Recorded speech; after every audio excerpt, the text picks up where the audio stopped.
কারণ কি বুঝতে পারলাম না। যুবক দুইটা চোখের পানি জর্জর করে ছেড়ে দিলেন। ও দোকানদার, কথা বাড়াইস না রে, দে কেরাসিনের টিন আমার মাথায় দে। জীবনে বহু পাপ করেছি, দেখি আমার আল্লাহ নি আজকে মাফ করে দেয়। দোকানদার কেরাসিনের টিন মাথায় দিয়ে তাকিয়ে আছে। কই যা রাত্রের বেলা?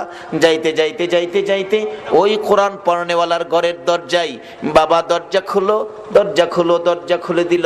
এই লও এক টিন কেরাসিন তোমাকে দিয়ে গেলাম, কথা দিলাম রে জীবনে আর মদ খাবো না, যতদিন বেঁচে থাকি কোরআন শরীফ পড়ার জন্য আমি কেরাসিন তোকে কিনে দিব।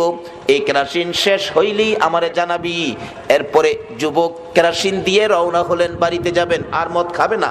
বাড়িতে যাইতে না যাইতে ভারতবর্ষের ইতিহাস বলছি, আমার আল্লাহ ডাকে, জিবরাইল আজরাইলের কাছে রিপোর্ট পৌঁছাইয়া দে, নোটিশ দিয়ে দে, ওই যুবকের হায়াত শেষ হয়ে গেছে।